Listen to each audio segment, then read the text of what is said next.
Hello. So I thought I would revisit Brexit, given that the UK has just formally left the European Union. And I thought I'd structure this one a bit better. The last one was just a bit rambly, so I'll try and be a little bit more on point.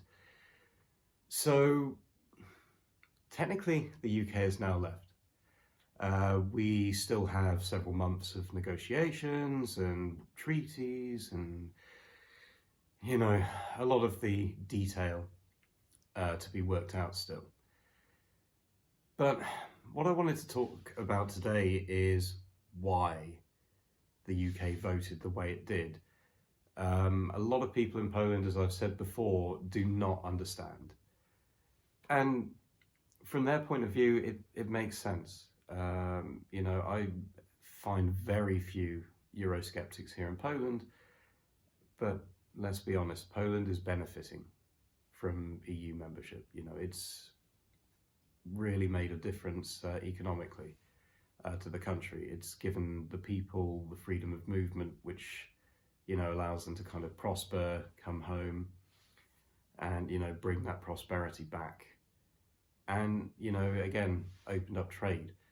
That's the thing. For some countries, there is a big benefit to being a member of the European Union. For Britain, though, that benefit was not as clear.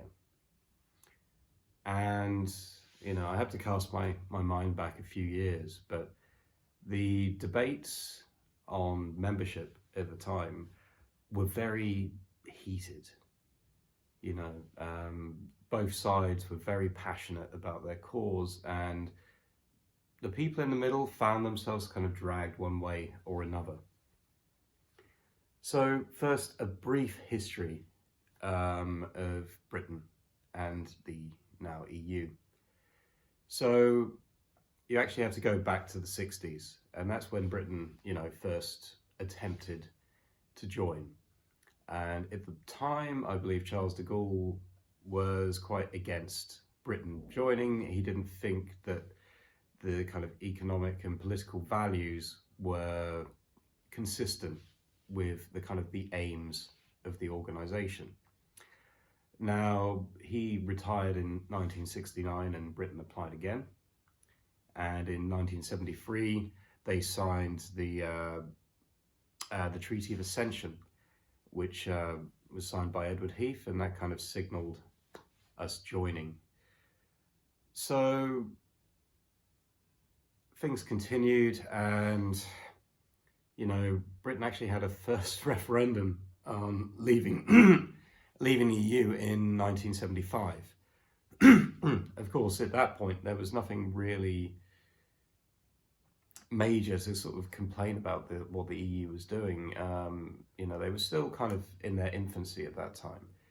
And even though there were probably signs that they were trying to gain more power, it wasn't really impacting Britain at this stage. But you had people who were trying to argue about what the EU would become. Now, of course, Britain, voted to stay. The mainstream papers and TV and the politicians were, of course, you have to stay. No, it's nonsense to leave. This is about world peace. This is about making Europe a more prosperous place, all in it together kind of thing. So, 1993, we had the Maastricht Treaty. And again, this is where Britain kind of, had a few opt-outs. So the euro was formed. We decided not to be a part of that. Many argued at the time that it would have been amazing for Britain, but many also argued otherwise. And I'm not really an expert enough to say whether joining the euro would have been a good thing or a bad thing for Britain. But I know it depends on your economy. There are certain economies that have, done rather badly since joining the euro. It's not a one-size-fits-all currency. And unless countries' infrastructure and employment changes, it doesn't work. As we've seen in countries like Greece, for example.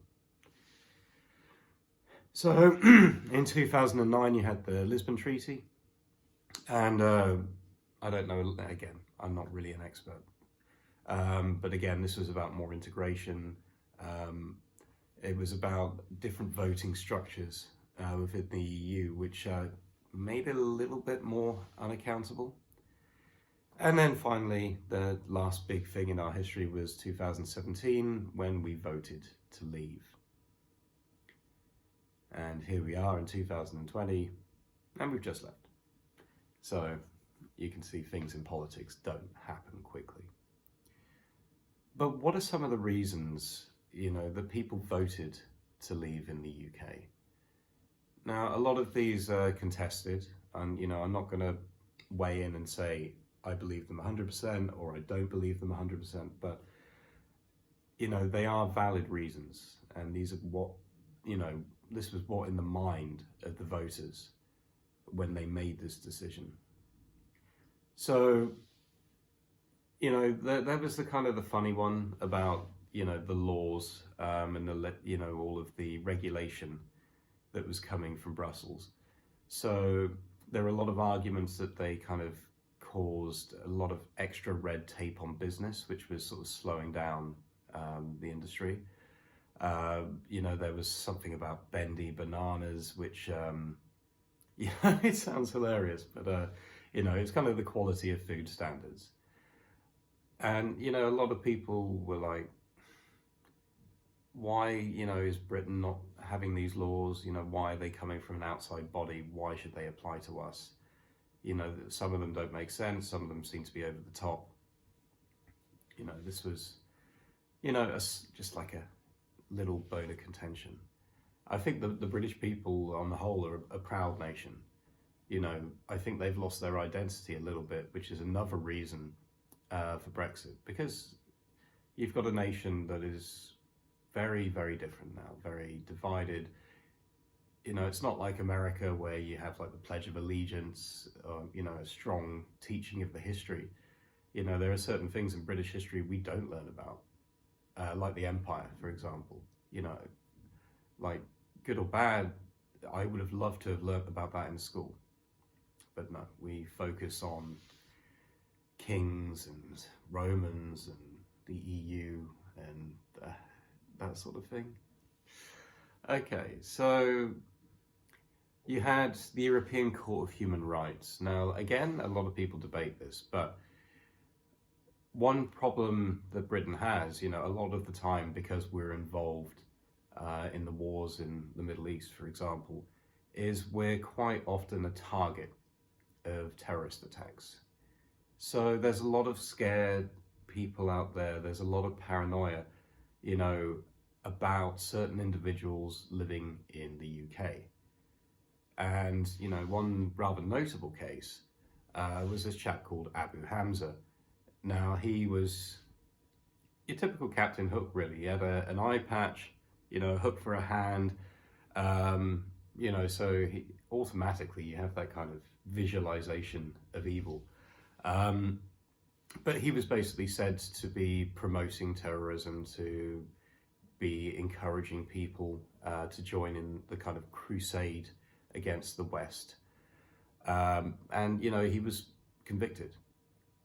And, one thing Brits kind of would prefer is if we have like a convicted terrorist or, sympathizer of terrorism or even aider of terrorism, that they don't belong in our country. We don't want people who hate the UK to live in the UK if they're a danger to our national security. And guess what? We tried to deport him. But the convention in the European Court of Rights effectively meant that we could not send him back to his country of origin because he would not be safe there. And now I believe he's probably in London somewhere with a lot of security to stop people attacking him. And I'm sure this isn't the only case. There have probably been numerous cases that have gone through the European Court of Human Rights that seem to kind of go against Britain. So we felt that the court was perhaps a little bit biased maybe a little bit left-leaning. Again, I'm not going to state too many facts in this video because, I'm just stating what was on people's minds. Whether everything I say is 100% true or not, I'll leave you to do the research. But this is what people were told in the papers. This is what we thought at the time. So then, of course, there's the issue of money. Now, England, I believe, was the third largest contributor to the EU, behind, I'm guessing Germany and France. And of course, we were not a net beneficiary, so we would sort of pay out more money than we would get back into the country. I mean, of course, we had EU funding for farmers, for certain reconstruction projects, motorways, things like that. I remember living in Wales. I think that benefited quite highly from certain EU projects. I think you'll find dotted around there were a lot of things that were built or repaired or restored or whatever as a result of money coming back from the European Union. Now, the argument was that surely we would be better off spending that money ourselves on our own country and focusing on our own interests. And this is kind of, where, countries like Poland would be mentioned because, and I'm not saying this is a wrong thing, because personally I think Poland deserves to be restituted, especially after everything that they went through in particular in the Second World War, in the occupation afterwards. This is a country that suffered greatly. And, during the Russian occupation, the money that was meant to go to Poland was stopped. And so the EU membership now is kind of, I don't know, it's almost like karma, but it's restoring that balance. But a lot of people, in the UK were like, why are we, giving money, to countries like Poland? And a lot of the time, they were arguing about things about like all the unaccountability of money within the EU. I mean, the EU has never passed an audit. Money has gone missing every single year, when they've even done an audit. And again, Britons don't like corruption. I just like to think that most people don't, but there's definitely an implication that some people are living it rather large at the expense of the vast majority, and it comes into the whole 1% versus the rest argument. Okay, so free movement. Now, this is often hailed as one of the biggest benefits of being a member of the EU, and it's something that I've personally benefited from, being able to come here. But with the UK, it was a bit different. Now, firstly, the UK is an island, in comparison to a lot of countries in the EU were rather small. But at the same time, we were also rather successful. We had, things like the NHS, very good, wages in comparison to some European countries. So we were seen as a bit of a magnet, and we still are a magnet for getting people to come to the EU, come from the EU to Britain, and, from countries outside as well. And so, what you tended to see is a lot of people were being employed, but perhaps not being paid as much as somebody locally living in the UK would be. And, this led to kind of wage deflation and, a much more competitive marketplace for when you're searching for jobs. I mean, I know personally I lost out to people from abroad on occasion. I'm not holding a grudge. It's a competition, right, when you go for a job. But I think it, especially in a society now in the UK where young people are finding it virtually impossible to get on the property ladder, earning good money is not something that's kind of given for granted like it maybe would have been a few generations ago. So people are feeling the pinch in their households. They're seeing the prices of goods go up. And then another factor is just the kind of the scale of the migration. Now, I'm going to talk about this in a few areas, but so one thing is, people going into, making the population bigger. So whether it be towns, cities, wherever, you're instantly having to think, okay, this has an impact on the infrastructure. The roads are getting busier. Public services, such as doctors, the NHS, that kind of thing, are under more strain. And, the government at the time, and I will point out now that I'm not blaming the EU for everything that happened to Britain. I think a lot of it is down to mismanagement by the government as well. But the EU were a bit of a scapegoat, But effectively, people were finding it harder to get operations. They were finding it harder to see their local doctor, Police services were a bit more stretched. Community services were, massively underfunded. And a large, reason that this was blamed on was the influx of people. Now, you get into the kind of the slightly nastier side and the more contentious side. And that's the kind of the mixture of nationalities within the UK. Now, I've, generally always got on with people from Europe, people from India, from America, most countries I've tended to get along with just fine. And, a lot of the people that I've met in the UK that have come here from the EU, have integrated. They work hard and, they really do sort of contribute.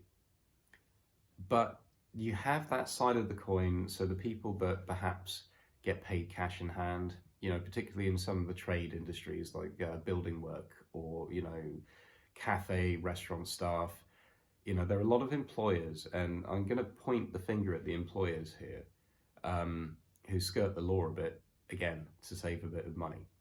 So this is another reason, the kind of wage deflation, job replacement thing came into hand.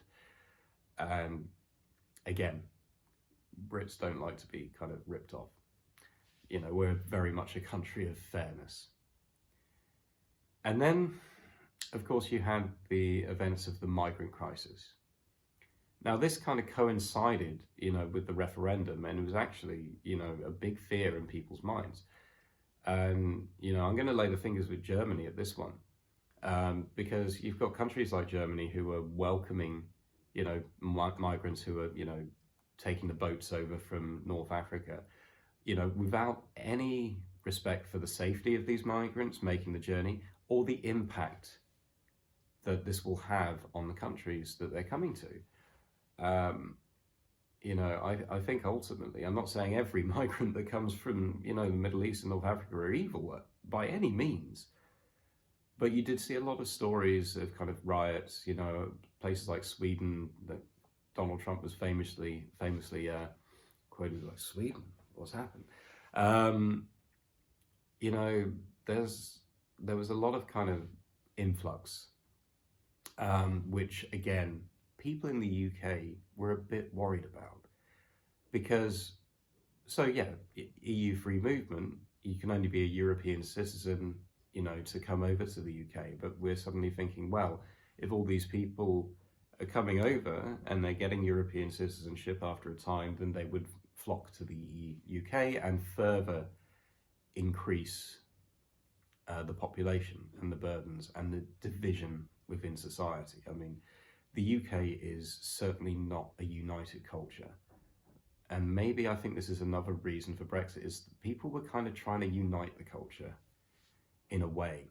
They wanted a bit more stability. They wanted people to, have UK values. And this is a kind of a way of exerting those values on the populace to take back control. This is the big message that was given. Okay, so another thing was fishing. may sound like a trivial thing, but actually, like the UK has rather large fishing waters within its borders, and at the moment we are sharing those waters with EU nations. And I love the Dutch, but their super trawlers are devastating our fishing stock. There have been almost like naval battles between the French and the English over fishing rights. And, there's a large amount of revenue to be had from this industry. So again, we wanted to take back control of our fishing waters, and you had, I remember processions going down the Thames of all these fishing trawlers and things like that through London, big parade, showing solidarity. And you had people like Michael Gove, who said his father was impacted by this. Some of the politicians on the Leave side, were kind of really advocating this as a strong reason. So then I'm going to talk about some of the other kind of things that really cause problems. So firstly, there was like the establishment. The establishment was very much in favour of staying in the European Union. And people in the UK just don't trust politicians anymore. So you have someone like Farage, who is technically a politician, but he had a background before this, coming in and he's saying you can't trust the establishment, which was a popular message. A lot of people don't trust the government in the UK with expense scandals, like backhand bribes and things supposedly going on. A lot of people looking after their own interests rather than thinking of the country. And this kind of echoed in the media as well. So you have channels like the BBC and Channel 4, who were again very pro staying in the EU. But the sad thing is, they kind of went a way about it that was so obvious that the voters kind of saw right through it.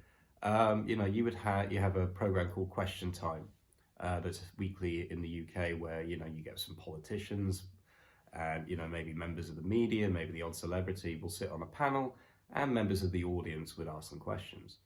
And this panel was often, far more heavily weighted towards pro-Remain, as well as the audience who were picked to sit in that panel. So when people would see this on TV and they're like, no, these aren't my views. I don't think I'm being represented here. Again, you get this burning anger inside that like, things are not fair. Things are being rigged against us. And this kind of stoked up the flames a little bit more. And you've got presenters like Jon Snow, who, I'm not going to quote him, mainly because I can't remember the exact quotes, but I think he said some quite incendiary things against people who voted to leave the European Union. And again, if once your argument becomes a case of denigrating the opposition, you've lost your argument. And this was another thing. During the campaign, the arguments for leave were generally sold in a very positive light, whereas the arguments for Remain were sold in almost a kind of a fear-mongering kind of light. Where, oh, you're all going to lose your jobs, oh, you're going to get the plague, oh, there's going to be an outbreak of herpes. There were all kinds of crazy things that were thrown around because people were so unsure and scared about leaving the European Union. They were like just saying anything and blaming everything on leaving the European Union. It was a massive, massive media campaign. People like Gary Lineker as well, again, these celebrities, Hugh Grant, they weighed in. Yeah, I think they become less popular as a result, especially when you find out how much money Gary Lineker is on compared to virtually everyone else in the country. And this kind of tied in as well with social media. And, I'm a personal witness of this, so I'll admit, when I started getting into the European Union argument, I was perhaps not in the best place. I just moved back from Cardiff to live with my parents. I was trying to find, a kind of a better job. life wasn't quite going in the direction I had. And what do guys do when life isn't quite going their way? They look for things to get interested in, which they have no effect over. And then, I'd share a few articles on Facebook, maybe post the odd comment. And what I found was surprising, and it kind of made me stop posting after a while, because instead of like people kind of calmly debating what I was posting, suddenly, the attacks became a bit personal. I even had to remove some people from Facebook. And this was a bit of a shock to me. I was not aware of how much anger and like vitriol the internet could bring at that stage. And some of the attacks became a bit personal. A lot of the arguments were just horrendous. And, I'm just like, do I even know who these people are anymore? Why is this becoming so personal, so directed, so aggressive? Why can't we have like a calm discussion about this? And then you have all the comedians who decide to just take the piss. They just make jokes at the expense of people, like people who voted Brexit. Oh, you're all racist. Oh, you're thick. You don't have a clue what you're talking about. Yeah, it just made me angry, to be honest. I try not to be angry as a person, but this was starting to get to me, and I'm like, if anything, it's stirred up. Like, if all this is being said against me, no, I'm going to fight my cause. I'm going to, argue back against this, because I don't like this being said against me. And it almost makes you research more. It makes you create more valid arguments. And then it becomes like a civil war. And, I'm not saying that Leave voters were innocent as well. Like, I'm sure quite a few of them probably said some rather horrible things about Remain voters, It was just very sad. I'd even have arguments with my family about it. And yeah, we shouldn't talk about politics in my family. And, one of the last reasons I will say is kind of democracy. So the UK is a very big believer in democracy, in the democratic system. And when we looked over to Brussels, we just didn't feel that it was a democratic institution. How are its leaders being voted in? Who's voting on all these laws? Is the UK being fairly represented in all of these votes? So again, we were asked the question, who, is pulling the strings here? What is the aim? Why are certain things being allowed to happen? Why are certain things being, censored and isolated? And there was just this big feeling that something wasn't right. And this is what, it was kind of like a gut feeling that many voters had, that just something wasn't right. You look at British politics and like, you've got, the kind of the centre right, the Conservatives were divided. They're now a bit more united after Boris Johnson basically kicked out a lot of the extreme kind of Remainers from the party. You had Labour, who again had a very, very curious position, because you had someone like Jeremy Corbyn, who in his youth was very much fighting against the EU and saying all these, negative things about the institution, who was now suddenly saying, oh, no, we should stay in. Yeah, probably. Again, he was trying to court both sides and just created this big ambiguity that voters were like, I don't know who this party is anymore. And you've got the Lib Dems, who, a lot of the Lib Dem arguments were, again, the kind of personal attacks against people who left. And they were saying, yeah, no, we'll happily throw out the result of the referendum, because we don't care about what people think. We only care about what we think. And again, this is another explanation for, their results in the elections. They became the party of Remain, but the party of Remain against all odds. But I hope, if you've been a bit curious, you're somebody who doesn't understand why the UK is leaving the European Union, I hope that these points have at least given a bit of clarity. as I say, a lot of these are, just based on what I saw in the media, the discussions I had with friends over the years. And I'm not saying that every single point is 100% valid. You could debate every single point either way. But this is what was in the mind of people who voted to leave. And this is what still is in their minds. So I hope you found this interesting. I will probably try not to talk too much more about Brexit. But we'll see what happens over the next few months. Maybe there'll be some interesting talking points. But I hope you enjoyed. Please subscribe, and I will think of more content to keep you amused. Thank you very much.